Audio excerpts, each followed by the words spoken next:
I'm not sure at which point my political consciousness really got triggered. But I am aware that my consciousness in general was inspired very much during my university years. I was at Rhodes University, Amakanda. It was Grahamstown at the time. And I'd meet so many young kids who had matriculated and were incredibly knowledgeable. They knew South African history. They knew about Black consciousness. They knew about international history. You know, the transatlantic slave trade. People like Kwame Nkrumah. I'd never heard of these people in my life. And as a young, curious boy, I was burning to get to their level. So I went out of my way to become a voracious reader and a student, specifically of this country, because, I mean, you get to the age of 18 and you realize that there are so many things about our history you actually don't know. All I lived for was choir and rugby. So I was obsessed with just being a good student. And there were kids that were actually like fully plugged in. What would also be cool in studying at institutions like Rhodes University, maybe the University of Witwatersrand, UCT, UKZN, top tertiary institutions, TAX, of course, UOFS, NMMU, Stellenbosch, Maties. You meet the children of some of the most influential people in the country. You meet the children of billion rand companies. You meet the children of members of parliament. You meet the children of super celebrities and people that have done like seriously amazing things. Now, I pause then, I fast forward to today. I'm currently reading a book called The ANC Billionaires by an author called Peter du Toit. It's French, Dutoit. Peter du Toit. Brilliant writer. He also wrote The Stellenbosch Mafia, which could have been called the National Party Billionaires, so to speak. So Peter gives a backstory of the transition from apartheid to the democracy we have now. And later on in the book, of course, speaks about all the nouveau black bourgeoisie, the new black rich, the new black elite. We'll speak about Patrice Motsepe as being the wealthiest black man today in the country. Depending on when you ask, he could be worth 2-3 billion US dollars. But there are many others. Cyril Ramaphosa, Saki Matsozoma, Mzi Khumalo, Lazarus Zim, Dr. Anna Mokhokong, Daphne Nkosi, Vusi Khanyile. We can keep going. There's a list of these guys. Not a lot, but significant amount. Tokyo Sehwale. And maybe we can add people like Trevor Manuel, his wife, Maria Ramos, etc. Now, when you look at the transition, Utata, Nelson Mandela, and where we are as a country 30 years later, many people to this day still utter terms like the ANC sold out. And I became one of those people because in my years of consciousness and studying political history, I realized that there were ideals that were being fought for by the people in this country, by the people that went to exile, who wanted liberation in this country. Now, liberation comes in many forms, right? And one of the key drivers of the struggle was black people being forced off their land with the 1913 Native Lands Act. At the time, they decided, this was before apartheid, I think. Yeah. Got formalized later. Anyways, I could be wrong. It's not important. At the time, they decided that black people should only occupy 7% of the land. Mind you, this is 80% of the population. Later on, they'd revise it to 13%. And today, we're still speaking about the land we never got. Now, that becomes a problem, number one. Number two, an economy gets built in this country. We'll call it a modern economy after the settlers got here because there was an economy before, which was bartering. The Mapungubwe were gold traders and gold miners, etc. There was a form of trade, but it may not have been as sophisticated as what we see now. The British come in, the Dutch come in, And today we have this economy. And in that, with the British Union running this country, and then later on the National Party, the apartheid government, black people were excluded from that economy.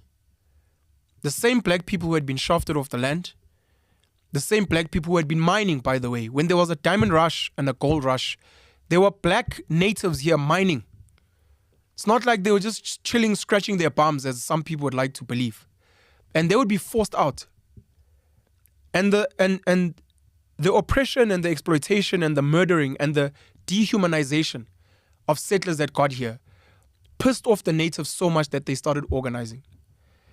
That now would take, let's say, 70 years for ease to actually become something. And at the height of it, of course, South Africa became ungovernable. Oliver Reginald Tambo would be one of the people in exile who would demand that South Africa be ungovernable. And the people that ran the economy here were like, hey, there's something going on here. We need to intervene. And they did. Now, later on, I'd ask myself, if I was in Nelson Mandela's shoes, if I was in Oliver Tambo's shoes, if I was in Walter Sisulu's shoes, and everyone else, we can add other guys from other political movements as well. What would I have decided between 1990 and 94? You've got an opportunity to actually launch a civil war and fight against the white apartheid government. Would you have lost? We actually don't know anymore. Some people would say, well, look, they had superior weapons. They probably would have had support from the West because, are people in the UK and in America going to sit aside and watch black people butcher white people? We're seeing with Trump now. The first 49 Afrikaners, refugees, have left. So they don't sit aside and just watch white people being butchered. They probably would have intervened. Could black people have actually won? There are some African states that arguably overthrew the colonial governments and took over and ran their countries. Successful or not, we're not sure. You've got Robert Mugabe in Zimbabwe here next door to us, who ended up even chasing white people off the land. Sadly, you fast forward to today, Emerson Mnangagwa, the leader of ZANU-PF and the president of Zimbabwe, is one of the people asking white farmers to come back, willing to even pay them for chasing them away.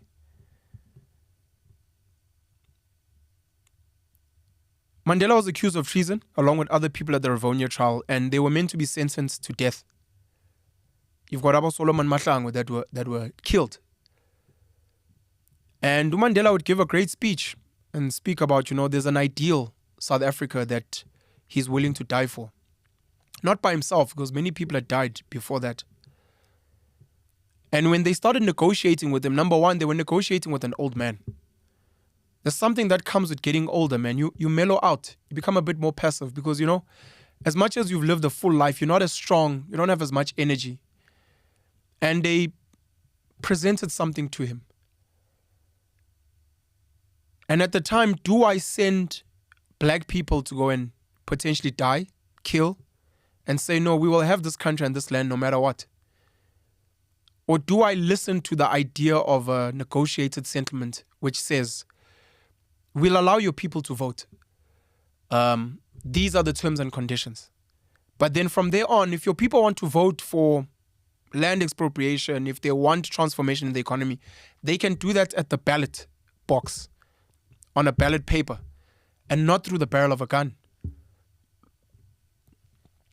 And some people would celebrate that, We averted a lot of bloodshed on both sides, by the way.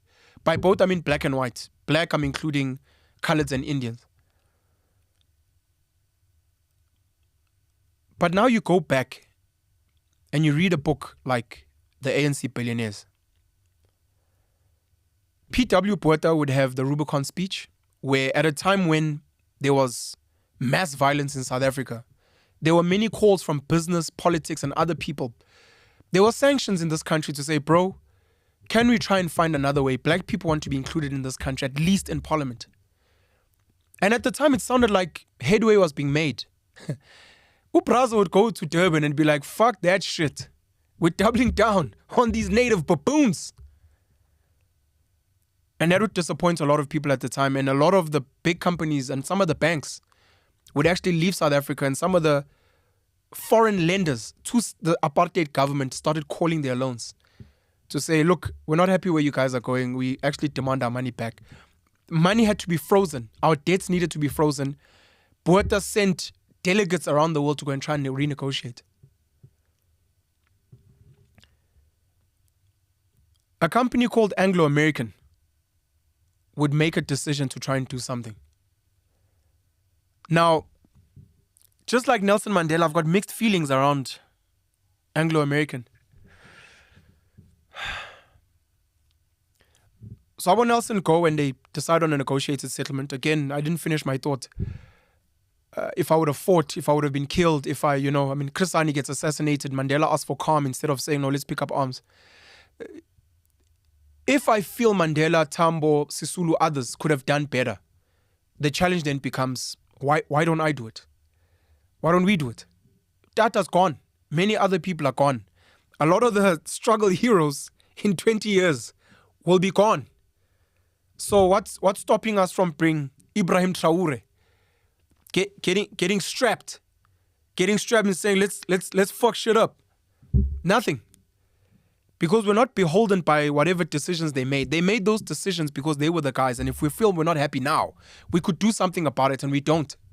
We don't even do the bare minimum of buying from black people, of working for black people, of illegally occupying land that we feel is ours. We don't want to go through the courts because we can see that they're biased.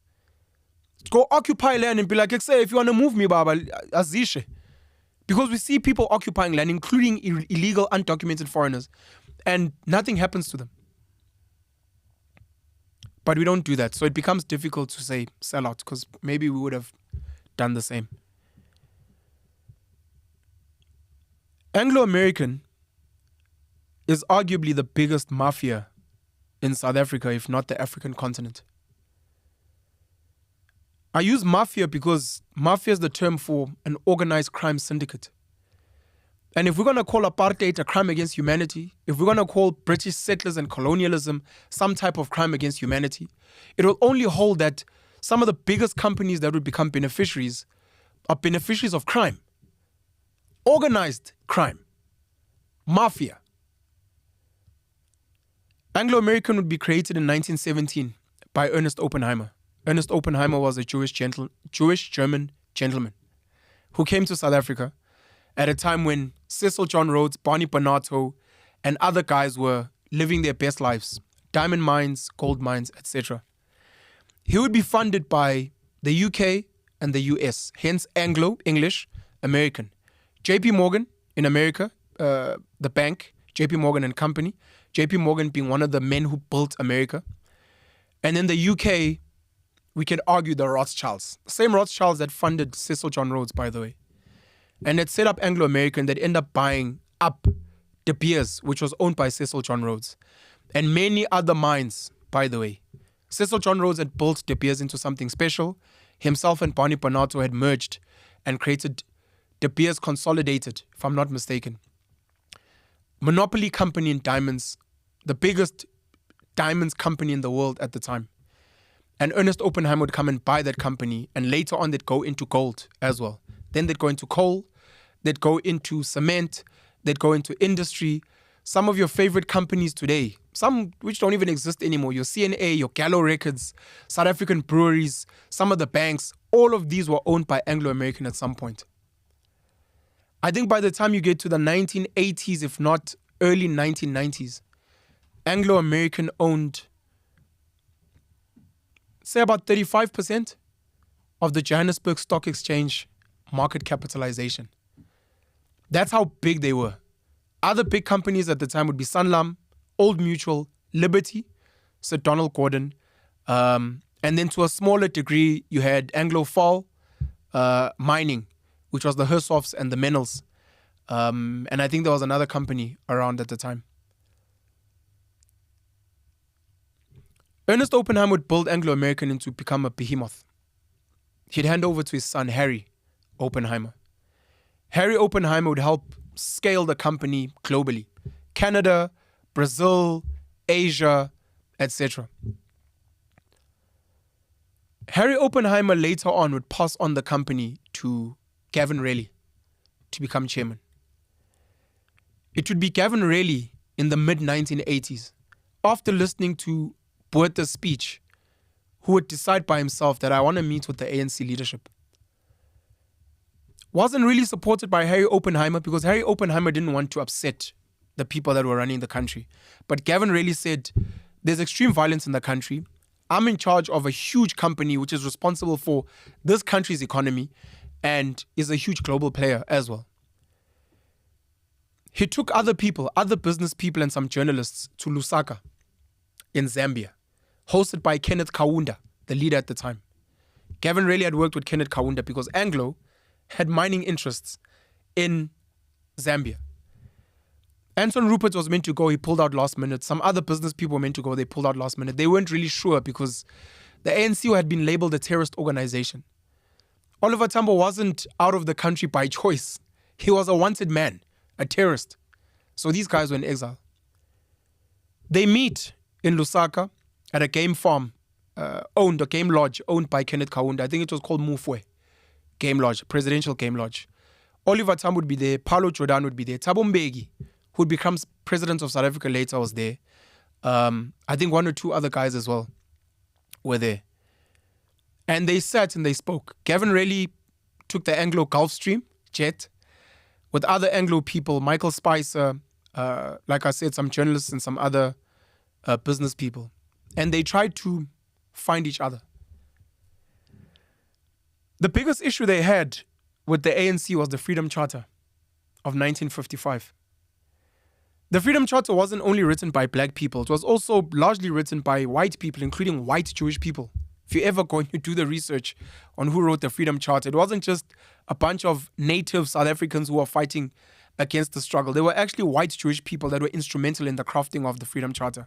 And it reads almost like George Orwell's Animal Farm, where he gives the list of all animals are created equal and.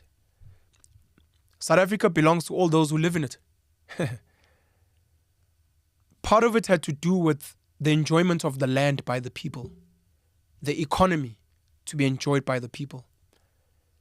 Gavin Reilly and other capitalists were not comfortable with that because that spoke communism. That spoke nationalization.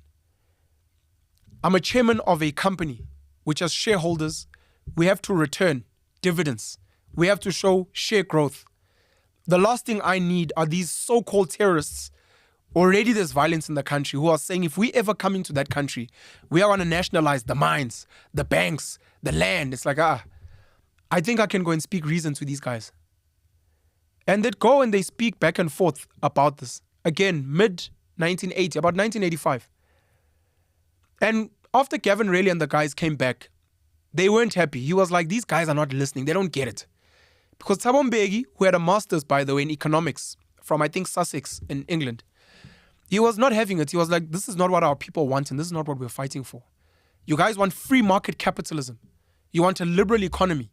That's the economy that is built what you guys have. And we're not happy because it's come off the backs of our people.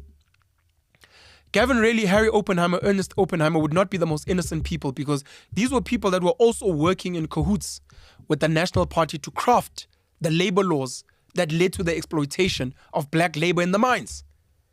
These are not innocent people, again, a mafia. And now when a potentially new black government's going to come in, they're like, let's position ourselves so that Nati we siapopa still when these guys come in. And that's what they were doing. Now, my mixed feelings are this. All the atrocities committed by Anglo-American back then, arguably even today, because they've sold some of their mines, not because they wanted to, but because they didn't want to be responsible for the cleaning up. They've been held to account for environmental issues, not just here, but in other parts of the world like Alaska, etc. This is a hardcore, ruthless capitalist company. But on the other hand, they've created jobs, they've helped build the economy, they've created a lot of shareholder wealth. And at the end of the day, I'm running a company which is in the business of making money, and I have to make a decision. Yes, there's morals and ethics, but we need to make money. So let's go and speak to the so-called enemy and see if we can whisper reason into their ears so that they can understand how we operate. We don't care about white, black, pink, green. We care about making money. So whether you are a British government, an Afrikaner government, a black government, bro, can we make money? And if we can make money, can we discuss and negotiate the terms? But Gavin really wasn't happy. He comes back to South Africa, and in doing that, he sets up a team led by non-South African, I think he was British, Clem Santa. Clem Santa would use the services of Michael Spicer. Clem Santa was the Secretary General, by the way, of Anglo-American. Michael Spicer would come in, young guy. He'd bring in an exec, Bobby Godsell of Anglo. He'd bring in Michael O'Dowd, an economist. And Gavin really said to them, gents, I need you guys to do this thing. I need you guys to come up with potential scenarios of how this thing is going to end and how it's going to affect our business. At the time, there were stories around Russia. I mean, there'd been the fall of the Berlin Wall, socialism versus capitalism. There was Ronald Reagan's America. There was Japan. At the time, they kind of missed China. It was one of the missed economies that was going somewhere. But he was like, look, we want to grow a global business. How is this thing going to end? Do we need to leave the country? Do we need to sell our assets? Do we need to start prepping in some way? Clem Santa, Bobby Godsell, Michael O'Dowd, Michael Spicer, they had support from other people as well, sat and they devised these scenarios. They would be called the high road and the low road. The low road now would be mayhem. People being killed, a military coup, generals coming in, things being hammered and the economy going to shit. The high road, which in 1985, they were like, we don't think these guys are going to take this, but could we look into a negotiated, compromised settlement between the ANC and other liberation movements? Because there were others, they weren't the only ones. There was the PAC, at the time there was Inkatha Freedom Party, Kono Azapo, and the National Party, this Afrikaner party here, for the sake of business and making money. That was the high road. These guys came with the scenarios, they presented them to the Anglo board, and apparently these scenarios were the next best thing after sliced bread. From there, they started going to present this thing in other places. It would be Inkatha Freedom Party's Mangosuthu Buthelezi who would ask Clem Santa to please come to a conference in Durban to present these scenarios of where the country might be going. After that conference, it went berserk. They would write a book. They would release a video, which would become a bestseller, by the way, next to Michael Jackson's Thriller. Everyone wanted to speak about these potential scenarios. Clem Santa and his team would be called to sit with ministers, including Rolf Meyer, who was a minister in the apartheid government. Rolf Meyer would become the chief negotiator with Cyril Ramaphosa at CODESA. Other ministers, he'd be called in to present to the police, to the SANDF, the army. He was called into boardrooms of many companies to be like, say, give us these scenarios again. We want to know what's going on. The first half of the scenarios, where the world is going. Russia, America, Japan. This is where we think the world is going. South Africa should position itself, etc. The second part is the South African case. This is what might happen if the ANC and other parties move like this, move like this, move like this. And this is the low road. This is the high road. Could you guys consider negotiating with them and coming to a compromise? A year after Mangosuthu Buthelez's presentation, or they present to Mangosuthu at the conference, Clem Santa would be asked to go and present to, in prison at Victor Verster, Nelson Mandela. These are the scenarios of where we could go. This is a Nelson Mandela who was one of the leaders of a party that speaks nationalization, that speaks we want the land, the mines, the banks. Land belongs to everyone who lives in it. The people shall enjoy the land, the economy, and. And that would become a turning point. I think this would be 1986, if I'm not mistaken. This would be a turning point. Mandela would have to go and speak to his guys. They'd present to the ANC guys. And other guys, Jay Naidu, who was a unionist. They'd present to these guys. Fast forward and we get CODESA. Fast forward and you get where we are today. Where we are today is not a brilliant idea by, after Botha, it would be F.W. de Klerk, who would be the leader of the National Party, or the brilliant idea of the ANC or the PAC or some other party. It was scenario planning by Anglo-American, the biggest company in South Africa, which had built the modern economy of South Africa from Ernest Oppenheimer to today, where it's run by Nicky Oppenheimer and his son, Jonathan Oppenheimer. Well, not Anglo anymore. They broke it down. If anyone understands capitalism and how monopolies work, even Standard Oil of J.D. Rockefeller in America, who arguably was the richest man of all time, between him and Mansa Musa, you can decide. Standard Oil be a huge monopoly, and then they'd break up into all these oil companies, Mobil, Exxon, what, so that it doesn't look like a monopoly anymore. That's how you do it. You take Facebook, Meta, you split it into little companies, Instagram, WhatsApp, whatever, and then you make it seem like Mark Zuckerberg doesn't own all of them. Whatever monopoly you can think of. So similarly, you'll take an Anglo-American, you'd break it up into an Anglo called Ashanti, you'd break it up into a Lafarge, you'll break it up into whatever these small little companies are, so that even De Beers gets spun off. And De Beers would be the core business of the Oppenheimer family until a couple of years ago, where they sold that for, I think, just over $5 billion. Since then, they've kind of gone quiet, because if your businesses are not listed on a Johannesburg Stock Exchange, London Stock Exchange, New York Stock Exchange, people don't know how much guap you've got. So they split that up intentionally. We don't know if they still have shares. Anglo is the reason we are here today.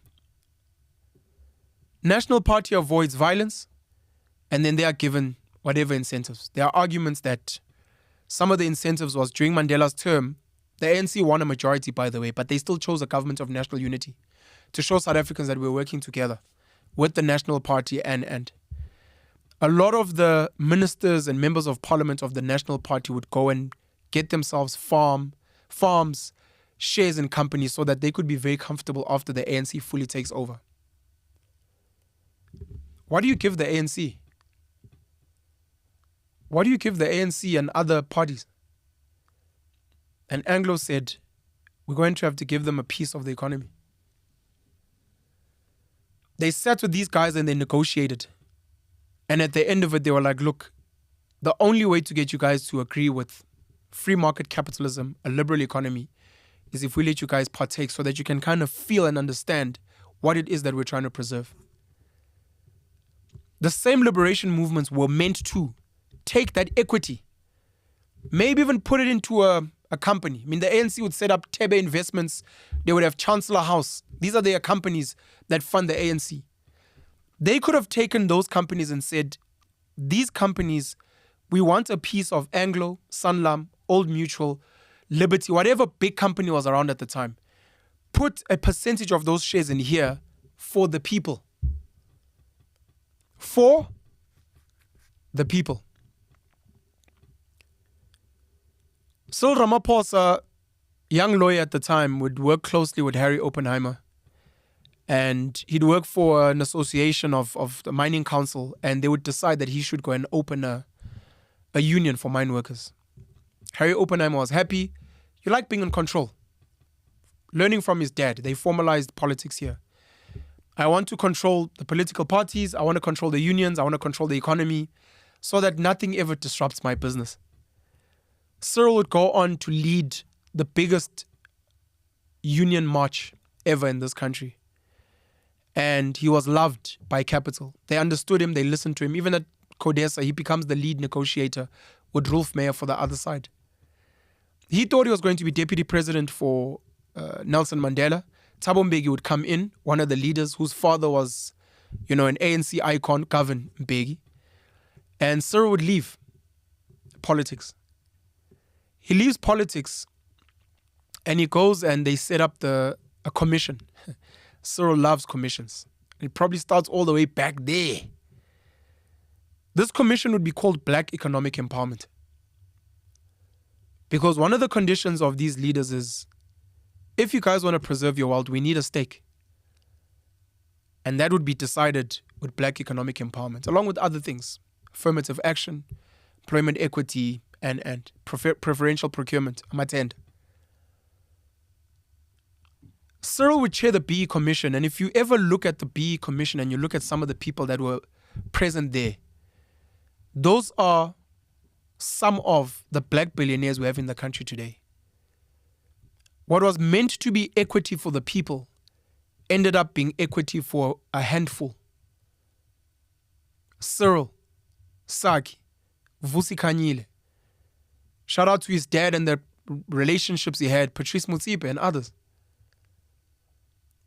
You cannot but state that these guys sold out to the mandate that had been given to them by the people and that had been decided by the people. Today, those guys are multi-billionaires in rands, multi-millionaires in rands. They own land, they own game farms. They're wealthy. They're new landlords. Cyril was on the cover of one of the magazines as one of the new landlords. And we're here today. Upon reflection, Michael Spicer and Jay Naidoo would be like, we messed up. Jay Naidoo was like, look, there were not of negotiations backhand or backdoor. And you can imagine that people were looking out for themselves. Gavin Reilly would speak about how some of these guys felt entitled to the economy. They didn't even know how to build companies. Never mind an economy, and they felt entitled. And he realized that some of those guys were greedy and wanted some of these things for themselves. Jay Naidoo would say, we fucked up. Literally in those words, he's like, we fucked up. He's like, you can't blame Mandela. That's Jay Naidoo. You can't blame Mandela. He's in his generation because their mandate was to deliver democracy to the people, one man, one vote. Which is not actually true, Jay Naidoo, because people were fighting for land. I don't remember black people screaming, we want to vote, we want to vote. Never. People wanted the land, they wanted the economy. But Jay Naidoo would say their mandate was, we want to have a seat at the table where the decisions get made. Because closer to 1990, the apartheid government was actually starting to give a few seats to Indians, a few seats to coloureds, but black people, black Africans were still kept out. We want to be at the seat to make decisions. So he says, oh, Mandela and them, they delivered on that mandate. We were meant to now, at that table, give the land and the economy to the people, and we didn't. Michael Spicer and Clem Santa would go on to say, Jay Naidoo as well. Part of the mistake that we made 30 years later is we negotiated economic ideals with politicians instead of business people. If the National Party, a political organization, has to negotiates with a political party, for example, the ANC, that's politician versus politician. When business people are negotiating in terms of economic, they're meant to negotiate with business people. We had NAVCOC, FABCOS. We had these organizations of black entrepreneurs. I mean, you think of Dr. Sam Mutsuenyane, you think of Dr. Richard Maponya, you think of even people like Herman Mashaba. They were entrepreneurial black people even during apartheid who should have been at the table with white monopoly capital. To be like, listen, the politicians are compromising. How can we bring you guys on board so that we can work together? The taxi industry. But instead they negotiated, greedily so, Anglo-American, because they had an upper hand on politicians. These guys don't know business. So we can swindle them. We could hoodwink them. They decided to negotiate with politicians and dial direct. We're not going to go through business, black business. We're going to go straight to the politicians, give them a little bit, and then we're good to go. And then those same business people are now going to be shocked as to why our economy is not doing well. I love rugby, man. Rugby is normally the thing I used for all my examples. You've got a Springbok team, lily white Afrikaner Springbok team, led by Paul Roos and other such people. And at a time when black rugby players and black politicians are fighting for transformation in rugby, the leaders of rugby, or Louis Late and those guys, they decide to sit with the politicians to decide on quotas and all those things. And when it's time to move forward, who gets to play for the Springboks? Not the black rugby players, not the colored rugby players that were playing during that time. They're like, no, the politicians and their children can come and play for the Springboks.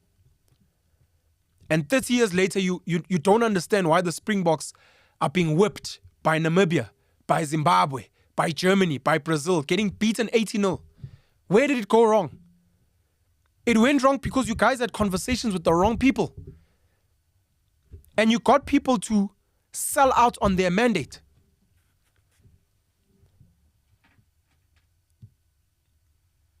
Stephen Bantu Biko, Black Consciousness, would be killed. Chris Hani, of Umkhonto Wesizwe, and I believe the SACP, killed. Robert Mangaliso Sobuga would die. And they found the right type of black people to compromise the mandate and to go out there to the people and have the goal to tell them that they fought for them. When you look at the timeline of what would happen from 1994 onwards, Tokyo Sexwale sets up Mvelapanda, becomes one of the BE partners of ABSA and others. Cyril Ramaphosa would set up, I think it was called Millennium, what would become Shanduka. He would become a BE partner for Standard Bank. Saki Matsozoma would set up Safiga. He would become a BE partner of Standard Bank. I think and Liberty as well, if I'm not mistaken. Young lawyer Patrice Motsepe, whose father was Augustine Motsepe, one of the heavyweights linked to the ANC. He'd go and start a company as well. I think it was called Future Mining, later on African Rainbow Minerals. Being given 7 mining shafts to go mine. Vusi Khanyile, Lazarus Zim, Mzi Khumalo.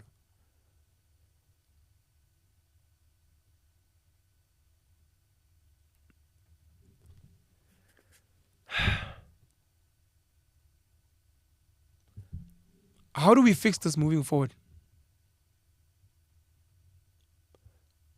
How do we fix this moving forward? The Oppenheimers today are still essentially running this country. If you put the family members together, they are still the biggest funders of political parties in the country. You've got Nicky Oppenheimer, the patriarch, his son Jonathan Oppenheimer. You've got Rebecca Oppenheimer. And then you've got Mary Slack. That's not Oppenheimer. Yeah, she got married. She's got a daughter, Jessica Slack Jal. If you go through the list of political party founders from ANC, DA, I'm not sure about the EFF, IFP, Freedom Front Plus, Build One South Africa, Rise Mzansi, they've all given money there. What would make a politician there, Action SA, what would make a politician there want to spit in the faces of the people that funded them? Nothing. We watch the fanfare, Government of National Unity and Helen Zille telling us that business said that Cyril Ramaphosa is the guy. They must support Cyril and make him the leader of the GNU. The IFP, Action SA, Bossa.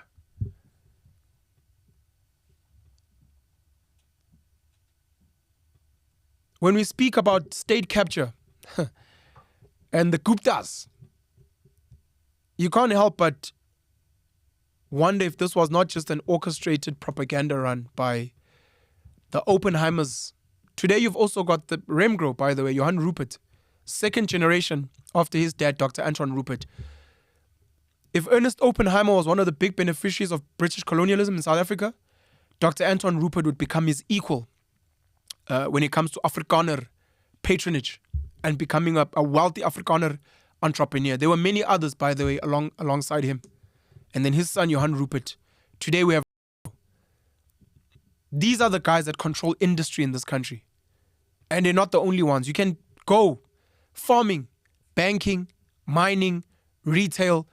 There's a few faces that have holding companies everywhere. Even my favorite South African entrepreneur, Christo Visa of Shoprite and Pep.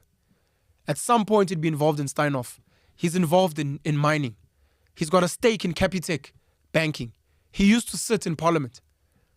He's got a stake in our schools, your Kuros and the like, along with Yanni Mouton, Johan Rupert. They own banking and. When these foreigners, these Indian guys come in here, all of a sudden state capture. And in Peter Tutoi's book, one of the things that comes out is that Jacob Zuma didn't introduce the Guptas to South Africa. It was actually Thabo Mbeki. Because in the early days, the black government didn't really trust white capital. And they were looking to work with foreign capital. Same way we can argue today with BRICS, wanting to work with Russia and China and Brazil and others. Abraham Traore is working with Russia today. Because some people would rather work with foreigners where the agenda is clear. We will help you with money, with weapons, with whatever you need for a stake in this. It's clear cut. Versus these people who have oppressed and exploited us and done everything to make sure that we don't get a fair share of what we're meant to have in this country. Where's it going? I don't know. I don't know. Do I still have faith in where we're going? I don't know. I've been calling for CODESA 2.0, and if ever we were to have one, we need to really ask, when big business comes to the table and so-called politicians come to the table, is minority business, black business, colored Indian business going to be at that table? The kings and the chiefs complained that they were not invited to CODESA. Are we going to invite them to the table? And are we going to make sure that there isn't a selling out of the mandate again?